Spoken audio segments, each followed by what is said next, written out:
Hello नमस्कार, कसे आहात सर्व? मस्त आहात ना? मस्तच राहा. सर्वांना सर्वप्रथम श्री स्वामी समर्थ. तुम्हाला सर्वांना आजचा दिवस खूप छान आनंदाचा आणि आरोग्यदायी जाओ. आमचा आजचा दिवस कसा जाणार आहे मला माहिती नाही. अशी अशी अशी मरणाची थंडी आहे की काय सांगू. म्हणजे तोंड पण उघडत नाहीये, इतकी बेकार थंडी आहे. 10 डिग्री सेल्सिअस. रात्री पण एवढं, म्हणजे एक एक वस्तू जी घालतोय ना ती सुद्धा अशी बर्फासारखी थंड होऊन जाते. म्हणजे घातलेला काही अर्थच राहत नाहीये. आणि सगळे असे बेकार पिशवी. अरे मग काय करू, हात पूर्ण फ्रीज होतात. आम्ही शेकवायची पिशवी सुद्धा आणली. मी रात्री लिटरली म्हणजे डोकं माझं खूप दुखत होतं आणि सगळंच असं म्हणजे आतलं पूर्ण रक्त असं बर्फ झालंय असंच वाटत होतं. पिशवी मी गरम केली आणि पायाखाली ठेवली तेव्हा मला खूप म्हणजे बरं वाटलं. तर आता आम्ही चहा प्यायला चाललोय. तर तुम्हाला माहीतच असेल की आज गुरुवार आहे, आज उपवास आहे. पण इथे एवढी थंडी आहे की माझ्याच्याने काय आंघोळी वगैरे झाली नाही, कारण पाणी नुसतं बर्फासारखं थंड पाणी येत आहे आणि डोकं खूप दुखतंय माझं. तर म्हणून मी आता नंतर जेव्हा हॉटेलला जाणार आहे, दुपारी जाणार आहे, तर तेव्हा मग फ्रेश होऊन मग मी बाकीचं सगळ्या गोष्टी करणार आहे. तर आम्ही उपवासासाठी इथे वेफर आणि मी राजगिऱ्याचे लाडू आणलेत, कारण अजिबात असं रिकामी पोटी होणार नाही आहे. ऑलरेडी माझं डोकं दुखतं आणि त्यामुळे ट्रॅव्हलिंगमध्ये पित्त वगैरे होऊ शकतं. तर म्हणून थोडंसं आपल्याला प्रॅक्टिकल राहणं सुद्धा तेवढंच जरुरी आहे. तर चला आता आम्ही चहा नाश्ता, म्हणजे चहा आणि मी तर हे खाणार आहे, बाकी कोणी नाश्ता करेल. तर चलो इथे खूप थंडी आहे.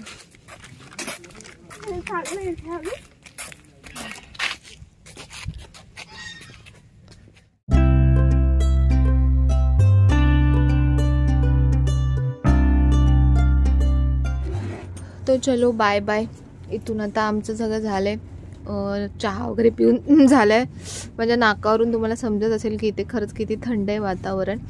तर आता आमचं पॅकिंग वगैरे सगळं झालं. आता आम्ही निघतोय. तर इथून आम्ही आता बिकानेरला निघतोय. आणि बिकानेरला एक काय आहे तिथे? नाही, बिकानेरला नाही. आता जाता जैसलमेरलाच जाता एक वॉर म्युझियम आहे, तिकडे आपण जाणार आहे. ओके.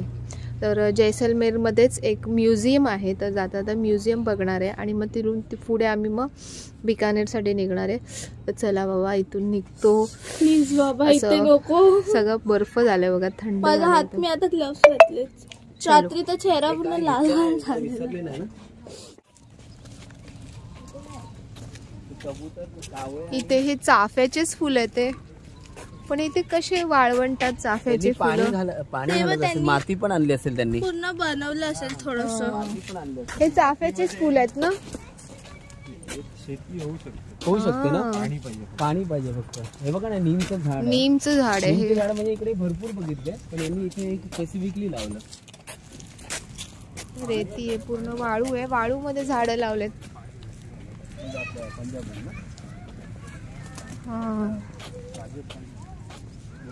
तर असे सगळे हे टेंट्स आहेत. रात्री कदाचित व्यवस्थित दिसले नसतील. आणि हे बघा इथे बगळेत कसे ओरडतात. आता जेव्हा ऊन येते तेव्हा खरंच खूप बरं वाटते. म्हणजे सगळ्या गोष्टींचं किती इम्पॉर्टन्स असतं. उन्हाचं थंडीचं सगळ्याच.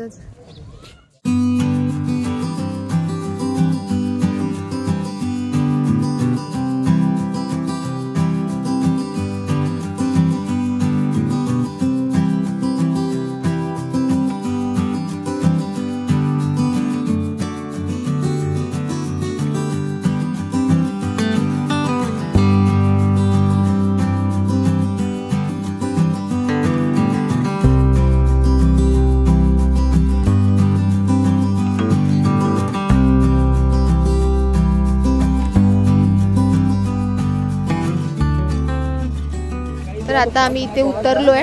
आता इथे वॉर म्युझियम आहे ना, वॉर म्युझियम आहे. तर आम्ही आता इथे वॉर म्युझियमला चाललोय. तर बघू तिथे जर शूट करू दिलं काही व्यवस्थित तर मग तुम्हाला दाखवेन की एक्झॅक्टली काय आहे इथे म्युझियममध्ये.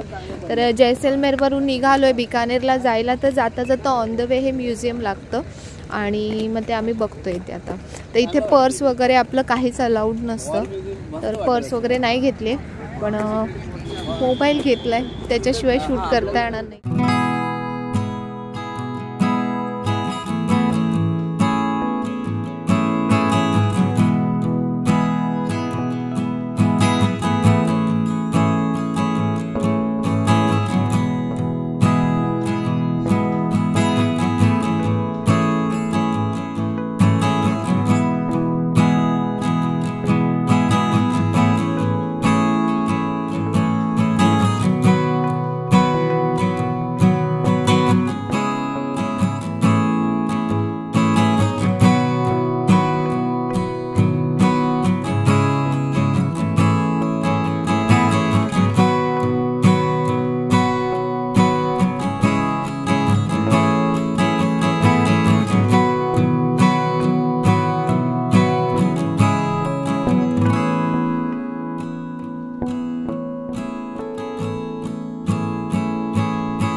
जैसलमेरवरून निघालो. तिथून जवळपास 1 तासाचं डिस्टन्स आहे आणि तिथून आम्ही इथे या हॉटेलला आलो. त्यानंतर मी हा लंच केलेला आहे. मस्त राजगिऱ्याची चिक्की घेऊन आली होती आणि इथे छासही मिळालं. खूप छान छास होतं. तर बरं वाटलं कारण खूप दिवस झाले सारखं ते म्हणजे रोजचं जे हेवी खाणं होतं ना त्याच्यातून थोडंसं असं चांगलं वाटलं पोटाला. आज मला आराम मिळाला पोटाला. त्यानंतर इथून अजून परत 2 तासाचा डिस्टन्स आहे आणि तिथून मग आम्ही पोचणार आहे बिकानेरला. तर मग बिकानेरला गेल्यानंतर तिथे मग हॉटेलचं चेक इन करणार आणि त्यानंतर मग आणखीन साईट सीइंगसाठी जाणार आहे. तर मला एवढी म्हणजे प्रचंड थंडी आहे ना. आता दुपारी 2 वाजले तरी इतकं थंड वाटतं आहे. त्याच्यामुळे माझं डोकं दुखतं आहे ॲक्च्युली. पण ठीक आहे, आता गाडीत परत थोडं रेस्ट करणार आणि त्यानंतर पोचणार. चला.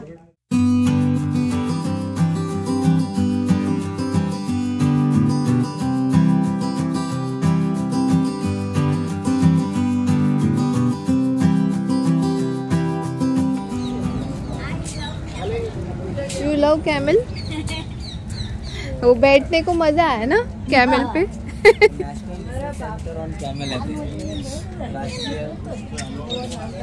डबल हम्प और सिंगल हम्प. जो डबल हम्प का कैमल होता है उसके बड़े बड़े बाल होते हैं और हाइट भी उसका छोटा होता है, 6.5-7 फीट के आसपास होता है. और वो जो बाल हैं उसके वो उसके शरीर पे वूलन का काम करते हैं, तो उसकी वजह से वो केवल कूल एरियाज में ही सर्वाइव कर पाता है. तो हमारे इंडिया में भी है, नुब्रा वैली, लेह लद्दाख में, और मैक्सिमम पॉपुलेशन उनकी मंगोलिया में है. उसी तरह से जो सिंगल हम्प कैमल है उसकी मैक्सिमम पॉपुलेशन वर्ल्ड की बीकानेर में है. इसकी वजह से गवर्नमेंट ऑफ इंडिया ने 1984 में ये कैमल रिसर्च सेंटर खोला है. कैमल पे रिसर्च की जाती है, क्या क्या मेडिसिन चाहिए, क्या उसके डिजीजेज आती है और क्या सॉल्यूशन है और क्या उसका मेडिसिन का रिएक्शन लॉन्ग टाइम तक आ रहा है, वो सब रिसर्च करते रहते हैं. और ये ही बताते हैं वर्ल्ड को कि ये काम ऐसे करो, ये एंटीबायोटिक हो या ये करो. तो ये मतलब वर्ल्ड का, वैसे तो एशिया का एकमात्र रिसर्च सेंटर बोलते हैं, लेकिन वर्ल्ड में भी हम एकमात्र रिसर्च सेंटर ऑन कैमल बोल सकते हैं. क्योंकि कहीं दूसरे कैमल रिसर्च सेंटर है भी तो वो किसी दूसरे जानवर के साथ मिक्स करके बनाए हुए, मतलब कोई भी जानवर साथ में डालिए, इंडिपेंडेंट कैमल पे नहीं है. तो यहाँ पे कैमल 350 की कैपेसिटी है. आज की डेट में 286 कैमल्स हैं इनके पास में और 1700 एकड़ ज़मीन है इसके पास. तो ये नेचुरली एटमॉस्फेयर के लिए सुबह छोड़ दिए जाते हैं. और ये बैक साइड जो सारा जंगल है उसकी फेंसिंग की हुई है, उसमें घूमते रहते हैं नेचुरली. और 3 बजे जब एक आदमी इनको आवाज़ देता है तो ये सारे लाइन से आ जाते हैं. मतलब समझदार है, याददाश्त है, सब अच्छी बात है. 25 साल इसकी एवरेज एज है. 13 मंथ्स प्रेगनेंसी पीरियड है जिसमें हर बार एक ही बच्चा देती है, कभी भी ट्विंस नहीं होते. और वो 36 से 40 किलो के बीच में वजन होता है उसका और 4 फीट के आसपास हाइट होती है. तो 1.5-2 घंटे में खड़ा होकर अपनी मदर को शकिंग करने लग जाता है और 2.5 साल तक उसको मदर के साथ रखता है. ये सेंटर तो नेचुरली भले ही अलग हो जाते कर देते होंगे बाहर वाले, लेकिन यहाँ ये 2.5 साल तक रखते हैं ताकि उसकी मदर रिप्रेग्नेंट भी नहीं हो पाती और बच्चा भी बड़ा हो जाता है. तो फिर उसको अलग करना चालू कर देते हैं 2.5 साल के बाद में और उसको इंडिविजुअल एटमॉस्फेयर देते हैं ताकि वो 4 साल तक मैच्योर हो जाता है, अडल्ट हो जाता है. मेल फीमेल दोनों बच्चे देने लायक हो जाते हैं 4 साल में. और फीमेल जो है अपने जीवन काल में 5 या 6 बच्चे दे पाती है. तो 22-23 साल के बाद में उसको प्रेग्नेंट नहीं करवाते ये लोग. और ऑक्शन होता है हर साल, क्योंकि बढ़ते हैं हर साल, 30-40 बच्चे होते हैं.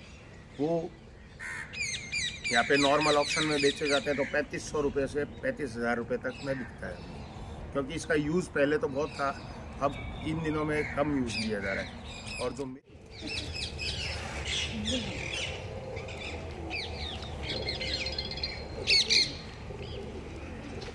वेगवेगळे कलरचे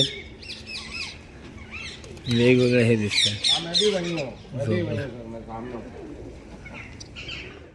और 3rd और 4th पे कच्छी और मेवाड़ी ब्रीड्स है जो लाइट कलर की होती है, ब्राउन कलर की, और वो हमको दूध सबसे ज़्यादा देती है. तो ये जो खड़ा है ये आपके कच्छी ब्रीड है. बैठा हुआ कच्छी ब्रीड है, खड़ा हुआ फिर वो बीकानेरी ब्रीड है. देखो बाल उगे हुए उसके कानों पे, आँखों पे. और उससे आगे वाला जैसलमेरी ब्रीड है. ये मेल कैमल्स हैं जो अच्छी ब्रीड के हैं, इनसे ही मैटिंग करवाई जाएगी फीमेल्स को ताकि बच्चे अच्छे हों. इधर क्योंकि ये सारी फीमेल्स हैं, नॉर्मल फीमेल हैं जिनके बच्चे भी नहीं है, प्रेग्नेंट भी नहीं है, वो फीमेल्स हैं ये. अब ये सामने जो ये कोराल बने हुए हैं छोटे छोटे, इसके अंदर कोराल में जो मेल एग्रेसिव हो जाता है मैटिंग करने के लिए, वो बहुत ज़्यादा एग्रेसिव हो जाता है तो उसके पागलपना से चढ़ जाता है. तो वो साथ वाले जानवर पे भी अटैक करता है, उनके केयर टेकर्स पे भी अटैक कर सकता है, तो उनको इधर सेपरेट बांध दिया जाता है। अभी ये 2 हिट में आया है तो इनको अलग कर दिया गया। और वो फीमेल मेवाड़ी है, वो बीमार है, उसका इस थंब है जो बहुत बड़ा है, थंब बहुत बड़ा, तो उसमें फैट बहुत ज़्यादा है। ये थंब जो है इसका फैट का साइन है, तो उसमें कुछ नहीं है, वही मांस फैट भरा हुआ है। और जो पतला थंब नहीं है उसके, तो वो मतलब नॉर्मल है। और ये फीमेल्स है, तो ये इनको देखते रहेंगे, आवाज़ें निकालते रहेंगे तरह तरह की अट्रैक्ट करने के लिए। और ये सेपरेट करते हैं। पानी का चेहरा थोड़ा सा शरीर में 17 दिन तक वर्किंग करता है नॉर्मल। ये पानी 35 लीटर पीता है, डेली मिलता रहता है तो इजीली, और उसके भरोसे ये 17 दिन तक चल जाता है। और 17 दिन तक इसको मालूम रहता है जिस साइड से हवा आ रही है उसका मॉइस्चर जिधर ज़्यादा होता है कि पानी है, इधर उधर बढ़ता जाता है। तो नॉर्मल 17 दिन में 40 किलोमीटर की स्पीड से चल रहा है तो पहुँच ही जाएगा पानी तक। फिर भी अगर नहीं पहुँच पाता तो कोई भी ग्रीन लीव्स खा के ये अपने शरीर का मॉइस्चर बनाए रखता है। और वो भी नहीं होती तो जिस साइड से हवा आ रही है मॉइस्चर की, उस साइड मुंह खोल के बैठ जाएगा, मैक्सिमम विंड अपने लंग्स में लेके उसका मॉइस्चर ले लेगा और ड्राई सांस वापस छोड़ देगा। तो उसके मॉइस्चर से ये सर्वाइव कर जाता है, विदाउट वाटर मरता नहीं है। इसलिए इसको रेगिस्तान का जहाज कहते हैं, राजस्थान का एनिमल है, स्टेट एनिमल। डांस भी कर लेता है वो अक्षय कुमार की फिल्म से दिल्ली उसमें था, वो डांस करते हैं। और हमारे बोलते हैं ये प्रेग्नेंट कैमल्स हैं, आगे वाले में इनके बच्चे होने वाले, पीछे वाले में मदर्स कैमल है फीमेल, फिर इनके बच्चे दिखाऊंगा।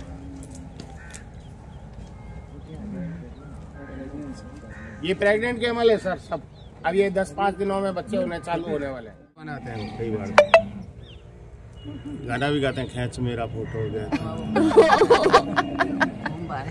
आओ आओ, इसमें सब एक्टर्स है सर। हाँ ये बच्चे हैं सर, ये 5 से 12 मंथ तक के बच्चे हैं सारे।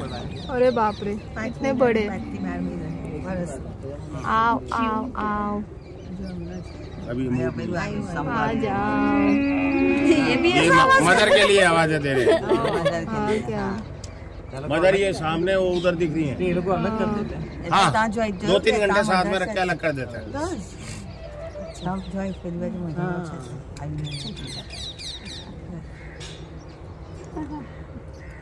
क्या करते हैं दिन भर, बोर नहीं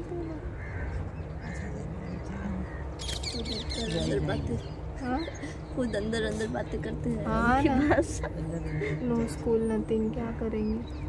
बात करना आता है क्या? माँ बोलता ना ते असं जीबे नाही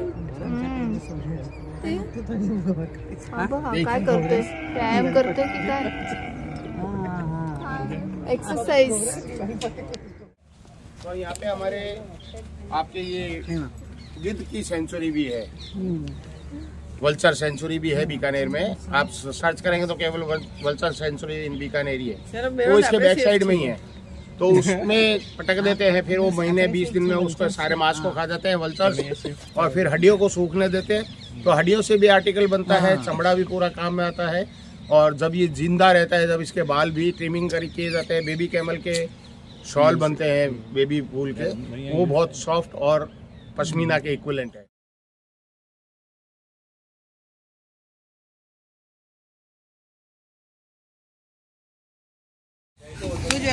लस्सी जो है, आइसक्रीम इज देयर। हाँ पहले टेस्ट करके बताओ कैसा है, फिर आगे वाले लेंगे। Frozen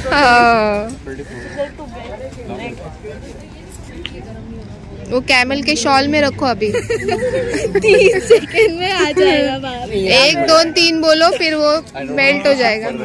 We have to wait for a while. Camel दूध से बना हुआ आइसक्रीम है। आइसक्रीम है, कुल्फी खत्म हो चुकी है और पाइनएप्पल फ्लेवर्ड मिल्क है। Much difference. It is less sweet. That's it. Okay, I can differentiate. Flavours डाले Just रहेंगे। vanilla ice हाँ cream, फ्लेवर्स डाले हैं तो टेस्ट में कुछ समझेगा नहीं।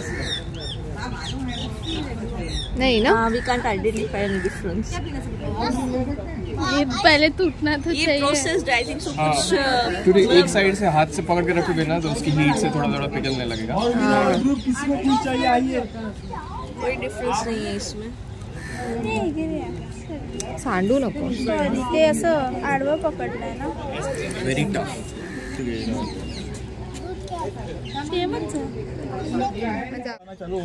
अंकल इज वैसे भी आ सकते हो। अंकल कैसा है टेस्ट इसका? ये टेस्ट तो बहुत बढ़िया है, थोड़ा साल्टी लगता है सॉल्टी है ना? लेकिन it is good for health हाँ राइट सुना है, इसलिए अभी टेस्ट कर रहा हूँ मैं। राइट, अच्छा है। आइसक्रीम में तो नहीं, तो इसमें फ्लेवर है क्या कुछ? फ्लेवर तो मुझे लगा नहीं है, फ्लेवर पाइनएप्पल बोला है। हाँ फ्लेवर करके बोला है, मेरे को तो लगा नहीं है, लेकिन थोड़ा साल्ट लगता है। सॉल्टी लग रहा है।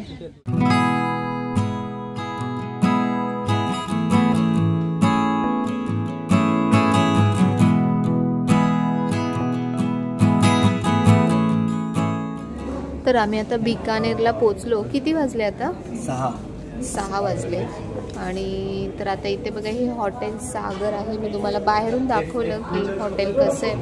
तर आता इथे आम्ही चहा घेणार, त्यानंतर रूमवर जाऊन फ्रेश होणार, त्यानंतर मी माझं वाचन करणार आणि मग 8:30ला आम्ही मग इथे डिनरसाठी येणार आहे. तर इथे बघा डिनरसाठी आणि टी कॉफीसाठी मस्त आहे, खूप छान. जिथे जैसलमेरला वगैरे आपण बघितलं की येल्लो कलरचा स्टोनचा वापर केला होता, पण इथे सगळीकडे रेड कलर दिसतोय. बिकानेरमध्ये रेड स्टोन कुठून आला? स्टोन नाही आहे हा, कलर ॲक्च्युली ते कलर केला इथे ऑलमोस्ट सगळ्या जागी रेड आहे, माहिती बघितलं रेड कलर ते उद्या सांगतील. तर असं आहे. तर बाकीच्या गोष्टी मी तुम्हाला नंतर रूमवर गेल्यावर दाखवते.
तर आता इथे हॉटेलला आलो. ते इथे बिकानेरमध्ये हॉटेल सागर, मी जसं तुम्हाला दाखवलं मगाशी की रूम कसा आहे, हॉटेल कसं आहे, तर इथे आलो आणि त्यानंतर आता फ्रेश झालो. पहिले मी तर आंघोळ वगैरे एकदम फ्रेश झाली आणि त्यानंतर मग पहिले वाचन केलं. मी तुम्हाला दाखवलं की मी आज गुरुवार आहे, तर महालक्ष्मी आईचा मी फोटो घेऊन आली होती, जो छोटा फोटो असतो तो, आणि पुस्तक वाचनासाठी. जर तुम्ही बऱ्याच जणांनी विचारलं होतं की ताई बाहेर गेल्यानंतर कसं करायचं, पूजा वगैरे कशी करायची, तर पूजा तर आपल्याला मांडता येत नाही, पूजा नाही मांडू शकत, पण तुम्ही वाचन नक्की करू शकता. आणि सगळ्यात मोठी गोष्ट तीच आहे की नामस्मरण.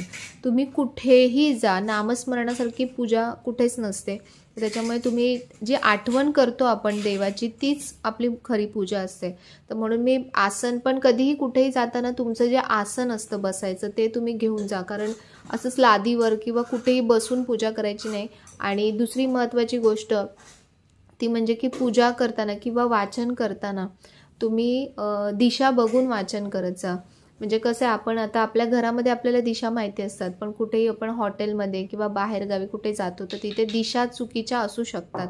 तर त्याच्यामुळे आपल्या मोबाईलमध्ये नॉर्मल आता ते कंपासचं जे ॲप्लिकेशन असतं ते कुठेही हवे, म्हणजे कसंही पटकन येतं, तर त्याच्याने तुम्ही चेक करू शकता की कुठली दिशा आहे. नॉर्मली शक्यतो पूर्व पश्चिम दिशेकडे तोंड करून बसूनच तुम्ही वाचन करत जा. तर अशा या छोट्या गोष्टी होत्या, त्या मी तुमच्यासोबत शेअर केल्या. आज मला पूजा मांडता नाही आली, पण वाचन झालं, सर्व झालं. आणि मेन म्हणजे की माझा उपवास व्रत जे आहे ते पूर्ण केलं, तर त्याचं मला जास्त समाधान वाटते. आणि खरंच मला काहीच वाटलं नाही, दिवसभर जरी खाल्लं नाही काही नाही, पण तरी पण काहीच वाटलं नाही. खूप फ्रेश म्हणजे वाटतं. आता आंघोळ वगैरे झाली ना, त्यानंतर खरंच खूप फ्रेश वाटतंय. तर म्हणतो ना की आपण जी गोष्ट मनापासून करतो ना तर ती कशीही करून पूर्ण होतेच होते. तर आजचा दिवस मी तुम्हाला समराईज करते की आज सकाळी आम्ही काय केलं. आपण निघालो ना हॉटेलमधून. हां, सकाळी आम्ही टेंटमधून निघालो. टेंटचा एक्सपिरियन्स कसा होता? खरं सांगायचं तर खूप म्हणजे ज्यांना ॲडव्हेंचर करतात त्यांच्यासाठी ठीक आहे, पण आपल्यासारखे जे साधे लोक आहेत त्यांना कदाचित ही थंडी सहन होणार नाही. खरंच. आणि म्हणजे रात्रभर झोपलो तर होतो आम्ही, असं पडलो तर पण अशी शांत झोप नाही आली. आणि थंडी एवढी होती की तिथे प्रचंड थंडी की पाण्यामध्ये हात घालू शकत नाही, एवढी प्रचंड थंडी. जे सगळं म्हणजे बेड सगळं चादरपासून सगळं इतकं फ्रीज झालं होतं, थंड झालं होतं लिटरली, की तुम्ही काय अंगावर घ्याल तरी पण ते तुम्हाला थंडच जाणवेल. तर आम्ही ती बॅग आणली होती शेकवण्याची, तर ती बॅग गरम केली आणि त्याच्यानंतर पायाखाली घेतली. तेव्हा कुठे मला बरं वाटलं. मला जास्त थंडीही जमत नाही आणि मला जास्त गरमीही जमत नाही. तर त्याच्यामुळे खूप म्हणजे आपण म्हणतो की जिथे जाऊ तिथे आपल्याला ॲडजस्ट करावं लागतं. आपण ॲडजस्ट करतो, पण अशा एक्स्ट्रीम ज्या गोष्टी असतात त्या ॲडजस्ट करणं कधी कधी खूप कठीण होऊन जातं. तर म्हणून ते आम्हाला टेंटचा एक्सपिरियन्स म्हणजे ते छान होतं, त्यांची अरेंजमेंट छान होती. ते जसं म्हणाले की ज्यांना ॲडव्हेंचर करायला आवडतं त्यांना आवडेल, पण मला तर म्हणजे काही जमलंच नाही ते टेंटमधलं काहीच.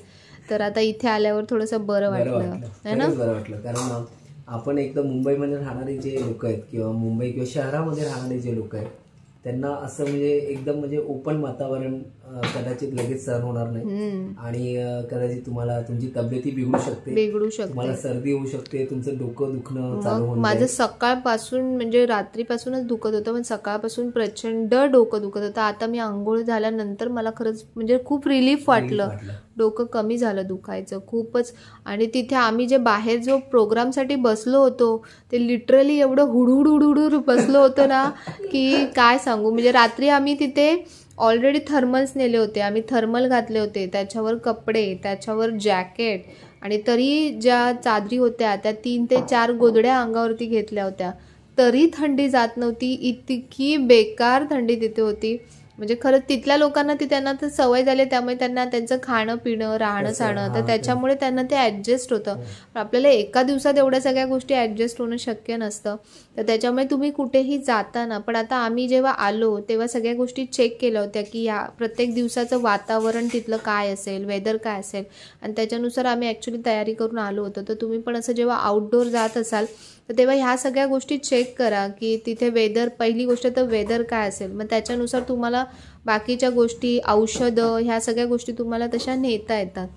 तर ओव्हरऑल आजचा दिवस आमचा अर्धा तर पूर्ण ट्रॅव्हलिंगमध्येच गेला. बरोबर है ना.